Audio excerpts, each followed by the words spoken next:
Hello friends, இன்றைக்கி நம்ம பார்க்க போகிறது எம்மா சைடில் இருந்து FZ25 வண்டி தான் நம்ம பார்க்க போகிறோம். வாங்க அதை பற்றின இப்போ ஒரு குயிக் ரிவ்யூ நம்ம பார்த்துடலாம்.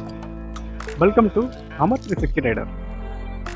இந்த வண்டியோட இன்ஜினை பொறுத்த வரைக்கும் உங்களுக்கு 249cc single cylinder 4 stroke 2 valve air cooled engine தான் உங்களுக்கு ப்ரொவைட் பண்ணியிருக்காங்க.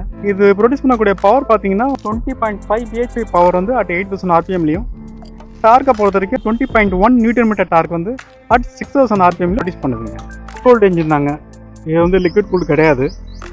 இருந்தாலுமே இதில் பெரிய அளவில் ஹீட்டிங் இஷ்யூ எதுவுமே இல்லை இதில். அதே போல் இது ஆயிலும் பார்த்தீங்கன்னா உங்களுக்கு 2 ஹோஸில் வந்து வெளியே ஃப்ரண்ட்டில் வந்து சேம்பருக்கு போகுது. அதில் கூல் ஆகிட்டு மறுபடியும் அவங்களுக்கு வந்து சம்புக்கு அதுக்கு வந்து கூலிங் வந்து இங்கே கொடுத்துருக்காங்க கண்டென்ட் சேம்பர். கிளச்சை பொறுத்த வரைக்கும் வெட் மல்டிபிள் கிளச்சை தான் கொடுத்துருக்காங்க. இதில் ஸ்லிப்பர் கிளச் கிடையாது. இதில் வித் 5 ஸ்பீட் கியர் பாக்ஸோட இது வருதுங்க. டயர்ஸை பொறுத்த வரைக்கும் ஃப்ரண்ட்டில் வந்து பார்த்தீங்கன்னா 100/80 செக்ஷன் 17 inches ஸ்டைல் தான் கொடுத்துருக்காங்க. ரியரை பொறுத்த வரைக்கும் பார்த்தீங்கன்னா 140/70 செக்ஷன் டயரும் 17 inches MRF ஜாப் டயர் தான் கொடுத்துருக்காங்க. இதில் வந்து 280 mm disc brake dual piston கேலிபரோட உங்களுக்கு வருது. அதுவே நீங்கள் வந்து ரியரில் உங்களுக்கு 220 mm டிஸ்க் பிரேக் கொடுத்துருக்காங்க, சிங்கிள் பிஸ்டன் கேலிபரோட வருதுங்க. டியூவல் சேனல் ABS இதில் கொடுத்துருக்காங்க. ஸ்விங்கம்மை பொறுத்த வரைக்கும் பாக்ஸ் டைப் சேனல் ஸ்விங்கம் தான் கொடுத்துருக்காங்க. சஸ்பென்ஷன் செட்டை பொறுத்த வரைக்கும் ஃப்ரண்ட்டில் 40 mm டெலிஸ்கோபிக் அப்சர்வர் தான் கொடுத்துருக்காங்க. அதே நீங்கள் ரியரில் மோனோகிராஸ் ஷாக் அப்சர்வர் தான் கொடுத்துருக்காங்க. ஹெட்லைட்டை பொறுத்த வரைக்கும் உங்களுக்கு BLED ப்ரொஜெக்டர் ஹெட்லாம் கொடுத்துருக்காங்க, சிங்கிள் யூனிட்டில் வருதுங்க. மேலே ஒரு DRL வந்துருது. டேங்க் கெப்பாசிட்டி பார்த்தீங்கன்னா 14 லிட்டர் டேங்க் கெப்பாசிட்டி கொடுத்துருக்காங்க.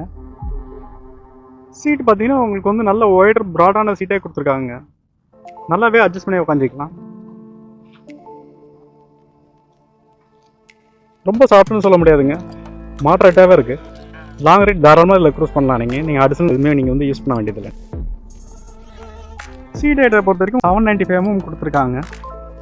கிரவுண்ட் கிளியரன்ஸ் 160 mm கொடுத்துருக்காங்க. இது நீங்கள் கொஞ்சம் பெரிய ஸ்பீட் பிரேக்கரில் நீங்கள் பில்லியனில் போகும்போது கண்டிப்பாக கீழே தட்டுதுங்க. அது பில்லியனுக்கு பார்த்தீங்கன்னா ஸ்பிரிட்டில் கொடுத்துருக்காங்க.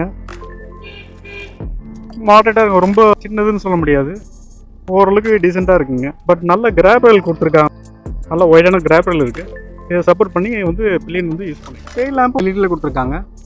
பட் இண்டிகேட்டர்ஸை பொறுத்த வரைக்கும் உங்களுக்கு ஃப்ரண்ட் அண்ட் ரியரில் உங்களுக்கு ஹாலஜனில் கொடுத்துருக்காங்க. இப்போதைக்கு இந்தியாவில் இந்த வண்டியை பார்த்தீங்கன்னா ஸ்டாப் பண்ணி வச்சுருக்காங்க, ப்ரொடக்ஷன் வந்து கிடையாது இப்போது. ஆனால் இதில் என்ன இது ப்ரொடக்ஷன் கொண்டு வராதுக்கு முக்கியமான காரணமாக நான் என்ன ஃபீல் பண்ணுறேன் அப்படின்னா, இதோட பவர் ஃபிகர் ட்ராப் ஆகிறதுக்கு முக்கியமான காரணம் பார்த்தீங்கன்னா இதோட கம்ப்ரஷன் ரேஷியோ சொல்லாங்க.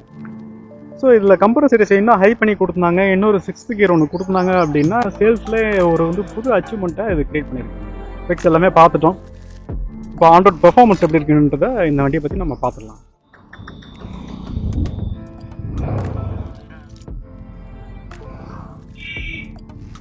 மூவ் பண்ணி பார்க்கலாம்.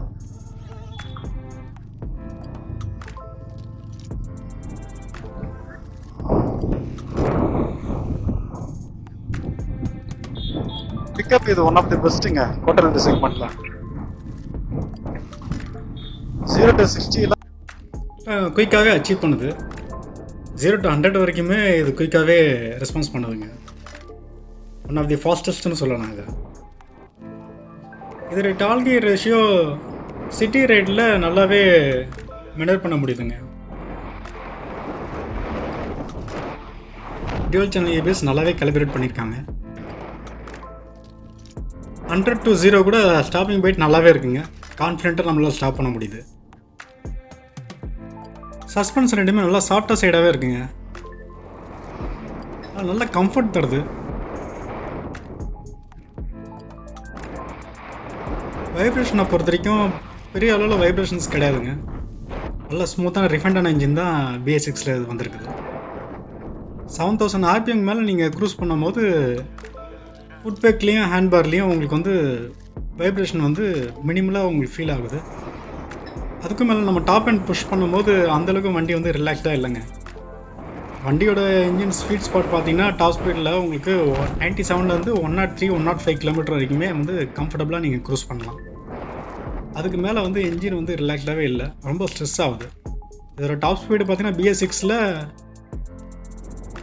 128 km/h வரைக்கும் புஷ் பண்ண முடியுதுங்க. நல்ல டார்க்கியான இன்ஜின் இது. இதை நீங்கள் லோ அண்ட் மிட் ரேஞ்சில் பார்த்தீங்கன்னா நல்லாவே டார்க்கை நீங்கள் ஃபீல் பண்ணலாம். ரைட் பண்ணுறதுக்கு நல்லாவே கம்ஃபர்டபுள் இருக்குங்க.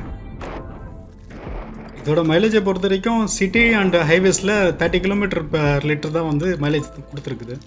அதுவே ஹில் ஸ்டேட்டில் போகும்போது உங்களுக்கு 43 km வரைக்குமே பெர் லிட்டருக்கு வந்து மைலேஜ் கொடுத்துருக்குங்க. இதில் டியூவல் த்ராட்டல் கேபிள் வர்றதுனால நல்லாவே த்ராட்டல் ரெஸ்பான்ஸ் நல்லாவே இருக்குங்க. இன்ஸ்டண்ட்டாக நமக்கு வந்து புல் கிடைக்குது. நம்ம 80லேருந்து 100க்கு சடனாக ஒரு வண்டியை ஓவர்டேக் பண்ணோன்னா கூட பிக்கப் வந்து இனிஷியலாகவே நல்லாவே கொடுக்குது. நம்ம வந்து கியரை கம்மி பண்ணி கட் பண்ணி ஓடணுன்றது கிடையாது. எஃபர்ட்லெஸ்ஸாக நம்ம ஓவர்டேக் பண்ணிட்டு போகலாம்.